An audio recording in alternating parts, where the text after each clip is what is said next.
everyone, and welcome back to Malice in the Mitten. This is Season 1, Episode 2.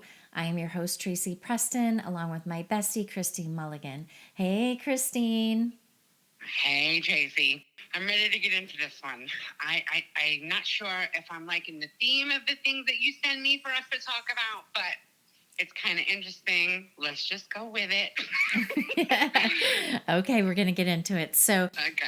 This is a story of Christopher Dankovich, a boy who committed parricide. So now let's imagine you are a 15-year-old boy and you find yourself getting interested in some pretty heavy issues that are going on in society. These issues are actually still going on to this very day. And I'm talking about a woman's right to have an abortion. You make the decision that this is an abomination. Your newfound deep religious beliefs are consuming you that women are killing their innocent babies. Every day, all day, these feelings are growing more intense and you can't stop thinking about it. And every day your angst is building against these women who are getting abortions, towards physicians that are performing abortions, and facilities where they are performed. And, of course, let's not forget towards anyone who is in support of women and their right to choose to have an abortion. So what is a 15-year-old boy to do? Well, Christopher decided that he was going to make a stand. He started diving into the world of research on the internet. But before we get into what he did, let's dial it back a little bit.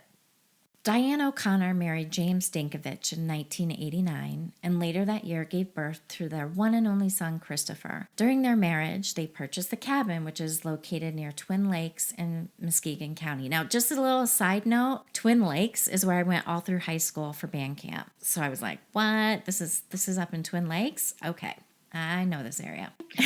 Did you just say that's where you went to band camp? I did. Is that what you said? I was totally at band camp. I love that I have a best friend that we can sit around where you're going to say to me one time at band camp. I'm sorry, that was a sidebar.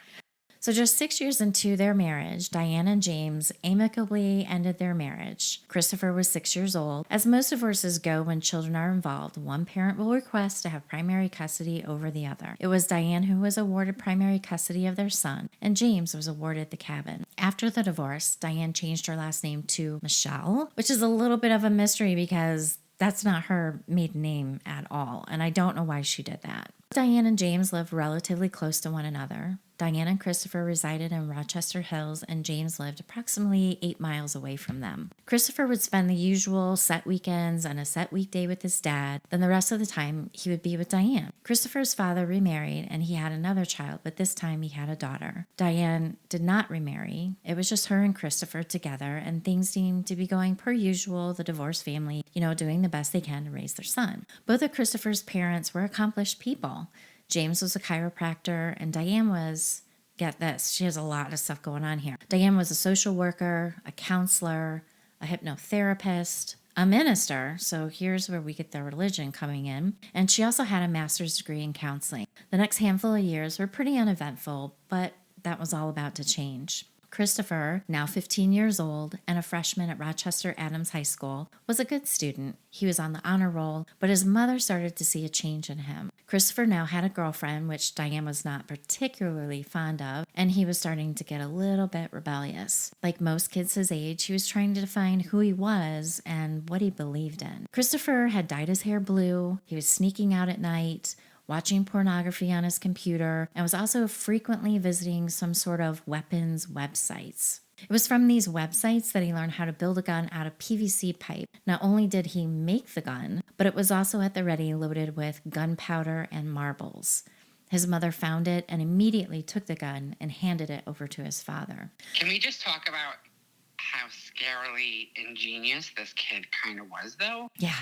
And if directed in another way, I mean, what a different story we'd be talking about. Well, maybe not on this channel, but yeah, it would be a totally different story. Yeah. So the things he could do. Just wanted to point out that this kid was pretty ingenious. Yeah. So religion was a part of Christopher's life, as his mother was a minister, but he was becoming deeply religious and felt that he was called upon by God as a servant to kill abortionists, child molesters, and even U.S. Senator John Kerry. So why John Kerry? Perhaps it was because he supports a woman's right to choose. Along with taking the handmade gun, Diane had also taken Christopher's computer. As she trolled through what he was doing, she began to discover that they had a much larger problem on their hands. On Saturday, April 23rd, 2005, Christopher was staying the night at his father's home in Troy. Sometime during the night or in the wee hours of Sunday morning, Christopher cut a hole in the screen of his second-floor bedroom window and shimmied his way down to the ground. Once out of the house, he made his way to his school in Bloomfield Hills and attempted to break in. I'm assuming that since he no longer had a phone if he had had one, he certainly didn't have his computer. Maybe he thought, hey, this is a way to get a hold of my girlfriend or get access to the internet. Needless to say, Christopher's attempts to break into the school was not successful. The police soon arrived and took him into custody. James, his father, was contacted, and Christopher was released to his father early that Sunday morning. But later that day on Sunday, April 24th, 2005, James took Christopher back to his mother's home. James, Diane, and Christopher sat down to talk about what was going on with him, and I'm assuming consequences for his recent actions. In the articles that I read, there were no details on how that conversation went, but I'm sure with a mother who had a strong background in counseling that it was probably a pretty calm discussion. Certainly something that wouldn't have gone down in my house. I would have been yelled at pretty bad.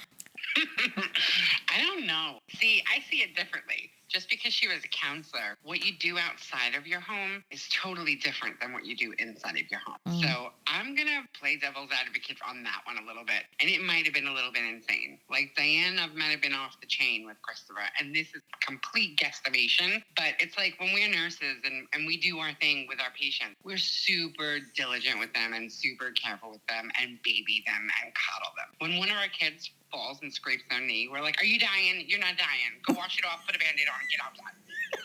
You know what I mean? Yes. So I don't know. I mean, you always like to think the best of everybody at first, but maybe Diane lost her marbles on him a little bit. I'm just saying. Oh, you know what? Saying. I think you know what? You could be right. She probably did lose her marbles. She was like, "What the hell is wrong with you?" Probably not very counselory. I'm just saying. She wasn't. She probably wasn't very counselory.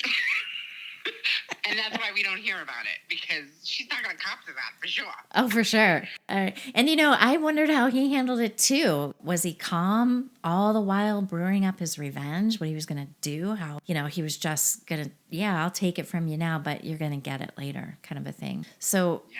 Right? So, I mean, after all, it was his mom that found the gun. It was his mom who took his electronics away. And it was his mother who turned the gun over to his father. So I'm sure he was absolutely pissed off about that. After their family discussion, James left for home. Later that Sunday evening, James tried to call the home of Diane and Christopher, but he was unable to reach anyone after multiple attempts. James then reached out and called Diane's mother. Now I have a problem with this. Like, this is your son. What are you doing calling your ex-wife's mother to handle some business for you? That's... Well, that's how it goes. Yeah, right? So he explained that he was having a difficult time getting anyone to answer the phone at the house and express his concern. I imagine he told Diane's mother about what was going on with Christopher, about the discussion they had had that evening with their son and his recent change in behavior. James had asked Diane's mother if she would go over and check on both Diane and Christopher. I also wonder if he told her about the homemade gun. What if there was another weapon that Christopher had? Why would you want to involve this woman? Was he scared of what he would find and didn't want to find it himself? Christine, what do you think about that? Grateful and thankful that my children have never had anything ludicrous as this happen in their lives, but they've done some silly things that they do. They get talked to about it, maybe punished a little bit or whatever, and then we forget about it. That is a major problem. Yeah, but that's what I'm saying. Like, maybe he had a bunch of other little monotonous stuff that, maybe it was his blue hair that really was setting them off. Right. And they complained about his blue hair more than they complained about time you made a gun out of a bunch of gadgets and marbles. Right. Do you know what I mean? Like, and, try to break into places that weren't as big and as public as school. Maybe he was like a serial break-in artist. Maybe he was a klepto. Right. That's a good take on it. Well, I'll tell you what, Diane's mother did go and check on them. but it wasn't until the next day on Monday. She arrived at 3160 Palmer Drive and entered the home. She found her daughter lying on the floor, barely covered by a tarp. In all, Diane had been stabbed over 100 times. She had stab wounds in her back, chest, heart, neck, and face. But the carnage didn't end there. Both of Diane's eyes had been stabbed out to the point that her eyes were completely out of her eye sockets and lying on her face. She had also suffered blunt force head trauma.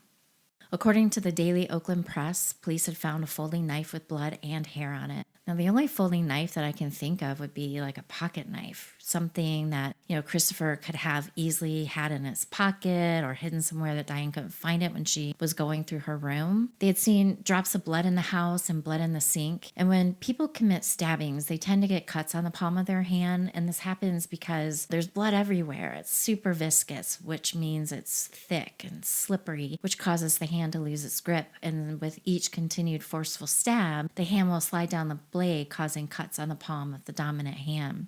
But the one thing they couldn't find was Christopher, and Diane's white Astro van was also missing, and on her van was a personalized license plate that read, "Love for you." Police assumed that Christopher had taken his mother's vehicle after the killing. When they spoke with James, Christopher's father, he said that he had a cabin up north, and since he didn't know where his son was and that Diane's van was missing, it would make sense that Christopher would go there for a safe place to get away. Christopher did take his mother's van, and he did go to the cabin in St. Helen, which was approximately 100 miles north from where he lived. Upon arriving to the cabin, officers immediately spotted Diane's white Astro van with a personalized license plate. They positioned themselves for a possible standoff, although this is not what they were hoping for. They had seen what Christopher was capable of doing to his own mother, so anything at this point was possible. But to everyone's surprise, Christopher did walk out and surrender, and no one was hurt. When he came out of the cabin, Christopher no longer had a head full of blue hair. He was now completely bald. Once they had Christopher in their custody, the police searched the cabin. They came upon a bag that Christopher had packed. It was something of a survival bag, which contained both military and survival gear. Christopher's plan was to head south to lay low for a while, but where south he was going was not found in the materials that I read for the episode. At the time Christopher brutally attacked and killed his mother, he was just 15 years old, and he was charged as an adult. The judge wanted to make sure that Christopher understood everything that was happening and what the sentencing meant. He acknowledged that he did understand. In the end, Christopher received a minimum of 25 years in prison. At his sentencing, Christopher did say that he was sorry for what he had done. From the article in the Oakland Press, the judge spoke to James, the father of Christopher. He expressed his condolences to the family, but said he has a job to do, and that job is to sentence Christopher for the murder of his mother. The judge expressed his frustration toward understanding how Christopher could have done something like this. He was, prior to the murder of his mother, what seemed to be a decent citizen, a model student at school, and yet he committed such a vicious crime against his mother by repeatedly stabbing her over 100 times, including her eyes. The judge said, quote, "That's what concerns me. I just can't see any good reason for this. If you did this once, why wouldn't you do this again?" And Christopher replied, quote, "I'm not a violent person." The judge then responded by saying, quote, "That's what makes this case so bizarre."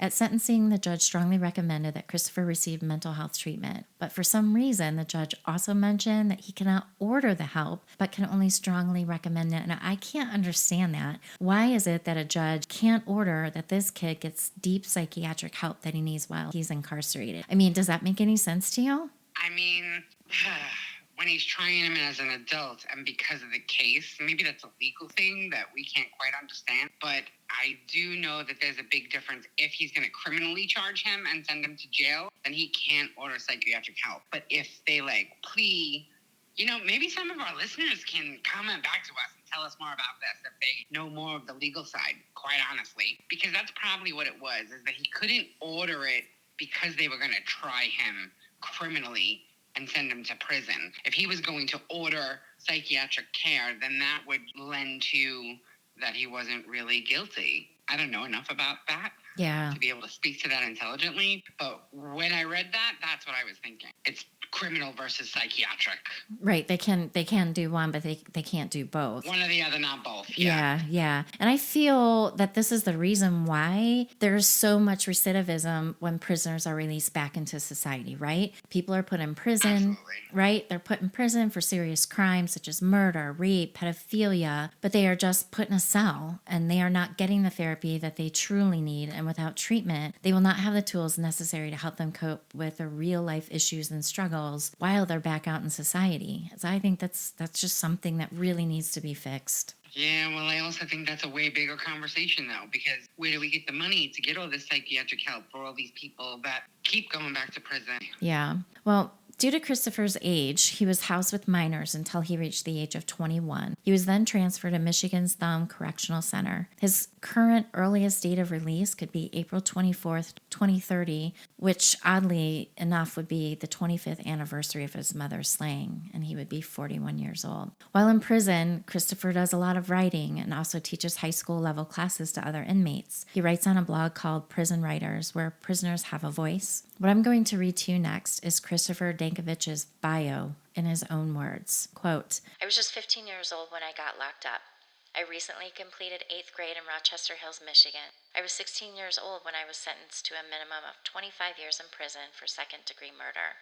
Two of my redeeming qualities from back then were that I was an honor roll student and pretty good at photography. I was a good kid in a bad situation who became a scared kid that wanted to save the world, or at least get away from the person who made me hate it. I spent 10 years in prison, and I've grown into someone I'm now proud to be. I still have a minimum of 15 years left to serve, which is the same number of years I lived on the outside.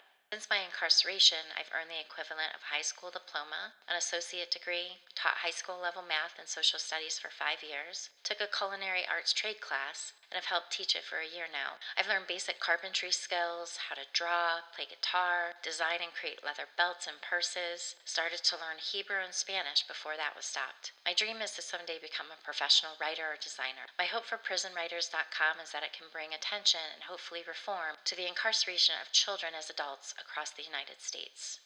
Below that bio was some additional information.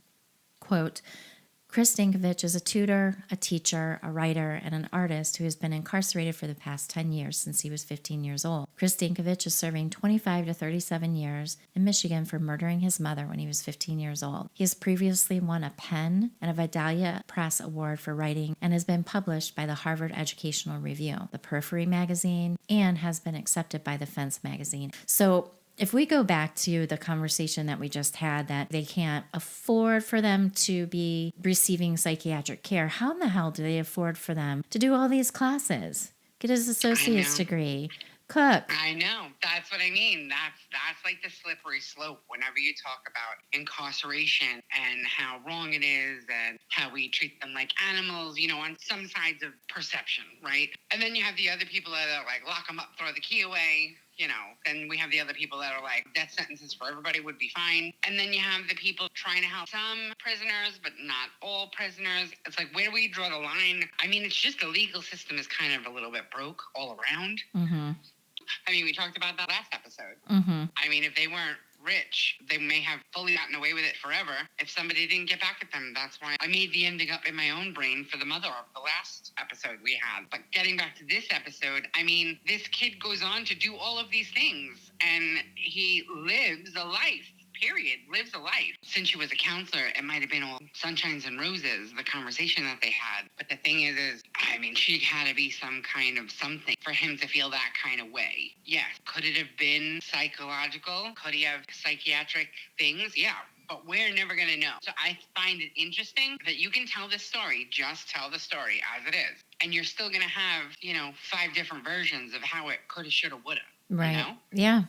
I find that really interesting. So the same thing goes for incarceration. We should have, could have, would have as a society, but it's so structurally broke at this point because some people are going to hear this and they're going to be like, oh, okay, so he was in prison, but then you just told me that he successfully did all these things. And you know what? Down down around the corner from downtown where I live, family there for the past 5 years. Their kids don't look like they're doing a bunch of nothing. Do you know what I mean? Mm-hmm. And their parents are still sitting on the side of the road with a sign. Do you know what I mean? So life is not fair anywhere, anyhow you shake it. But there's always going to be plenty to talk about, especially when it comes to incarceration. But he still never described why he did what he did, other than to say that she made him hate this life. Yeah, like what? I mean, am I wrong on that? Did he go into any detail anywhere else? Nope, nothing. And I read several articles and it was just no elaboration whatsoever. And I found it interesting that, you know, in his bio, it's like he's blaming it on his mother. He was a good kid in a bad situation. Never really said that, yeah, I'm in prison for committing second-degree murder. But he never seems to me had the balls to say that it was his mother that he murdered, right? Yeah, and you just touched on a really good point. He never took ownership of it. Right. He still blamed it on his mom. Yeah. Yep. So all this time, all these things that he's doing with his flourishing little life behind bars, I mean, he's got a bio, for Christ's sakes. Yeah. Yeah. And he's very published. It just is mind-blowing to me, all that he's been able to do while he's been there. I mean, he's clearly a very intelligent person, but my God, to have that type of violence within him, it wasn't like a couple stabs. So if it was a folded knife, I'm thinking pocket knife, right? That's not a big knife. Man, he was up in his mom's face, up close and personal, and he just went nuts. Yeah. Not only did he stab her eyes out, he also hit her in the head with something. She had blunt head force trauma. Right. And then he literally says in court, not so long ago, you mentioned how the quote said, he said, "I'm not a violent person, but yet I was able to stab the woman who birthed me 100 times and gouge her eyes out." Was he saying he doesn't think that's violence? Or was he trying to say he was possessed of some kind and he doesn't remember what happened? Like, I don't get it. Yeah, no, he never. Years later, he quadruples down and says, you know, that woman that made me hate life. Yeah. I just, you know, I'm a sucker. I'm an empath. Mm-hmm. And that was vicious AF. Yeah. Period. Yeah, exactly. And to be 15 years old, I really struggle with that just horrific amount of violence that he unleashed on his mom. He was 15. He was just a baby boy. Well, he was a hormone-raged being at the point. Yeah. So it doesn't shock me that he could be so passionately violent at that time. Mm-hmm. It shocks me that it was so very violent. And then a few years later, he's kind of boasting about what he has accomplished and still blaming it on his mother. Yeah. So, yeah, my sympathy, empathy train long gone for this kid. I agree with you. Yeah, so. Yeah, I just wonder, to be honest, I think he's in a safe place where, hey, his mom's not there anymore. He's in prison. He's adjusted. He's taking classes. He's bettering himself, all this good stuff. But it just makes me think that this deep, dark demon is just laying dormant. And if this kid ever gets out, I don't know how he could ever. The kid's got no skills. He doesn't know how to cope. How is he going to, you know, if he ever does get a girlfriend, what kind of lies is he going to have to tell about who he is, what he's done? Oh, and then the girlfriend breaks up with him. Then what? That's another whole dark road. Yeah. Right. But I can see it. This kid should never get out of prison, ever, in my opinion. And here's another thing that I find appalling. So we have our kids. We immediately love our kids. It's you do anything to save them, protect them, love them, right? Well, while Christopher was, you know, making his appearances in court, the grandmother that found her daughter, the father, everybody stood behind this kid. That leads me to think more about the mom. I mean, we don't know. Like, this kid doesn't ever talk about his mom directly. And in your research, what kind of characterizations of her were the other people giving? Was she really hard? Was she the violent one? You know what I mean? And then this kid snapped? No. I don't know. Now you're piquing my interest in whether or not I am supposed to feel a little bit bad for him. What if he was abused all this time? That completely changes the whole conversation again. It does. It would add a twist to it. But no, there was never anything that said anything negative about this woman at all. The mother of Diane said that she would love and support him and stand by him because that's what Diane would want. So guilt. Diane's gone now, so there's no backing her, so they're going to back the next best thing. That kind of makes my skin crawl a little bit because that speaks to the way in society that we back people because we know them or love them instead of really looking at the whole picture for the betterment of everyone around you.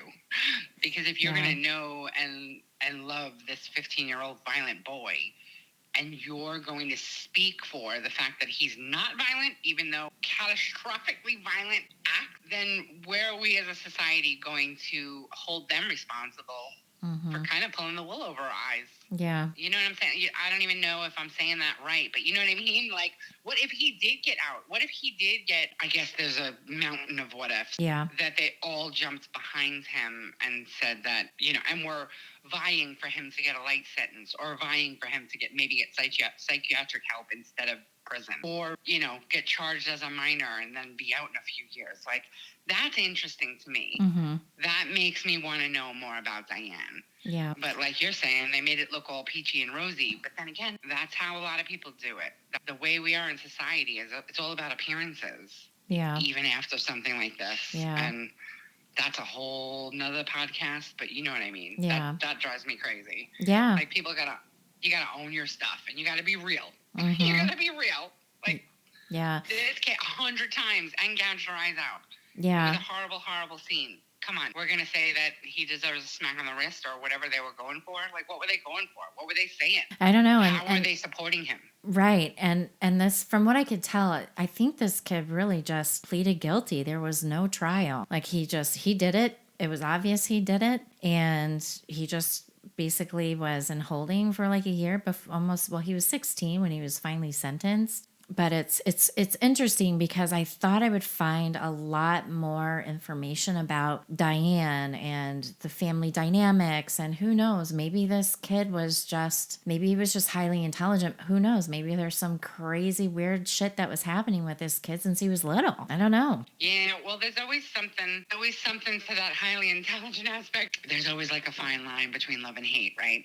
Same thing with intelligence. There's a fine line where you're just a psychopath or you're a genius. Do you know what I mean? Like, look at all the serial killers in the past. Like, most of them had very high IQs. Most of them were very intelligent, and that's how they got away with what they did for so long until they didn't. Because it is super interesting to dive into the psyche of the people that do these atrocious things.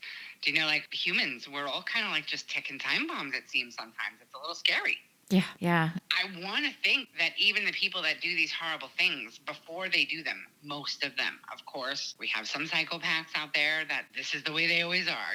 They're killing little animals when they're kids, and they just graduate to bigger and better things as they get older, or so they think. I say this kind of tongue-in-cheek, but you know what I mean. It's super interesting. The line gets a little blurry in between while they're doing what they're doing. But this kid didn't have any premeditative things other than innocuous things. Like, I don't even know if I appreciate the whole dyeing his hair blue.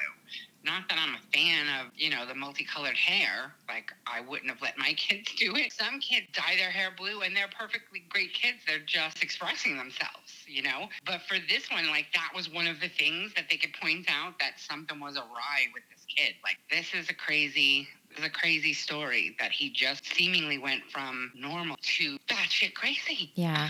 If for any chance you are interested in reading any of Christopher's many penned articles, you can find them online by going to prisonwriters.com and then search Chris Dankovich. And that is the story of Christopher Dankovich, the 15-year-old boy who committed parricide of his mother. So last time, Trace, we talk about kids getting murdered. And this time, Trace, we're talking about kids doing the murdering. What are we going to get up to next time? Adult on adult. Okay. That's good. That's good for us to change it up a little bit. Yeah. I agree. No kids next time, I promise. Good. All right, everybody. Well, that wraps up our show for today. Thank you so much for joining Malice in the Mitten. We look forward to seeing you next Malice Monday. Have a great day. See you soon. Talk soon. Bye.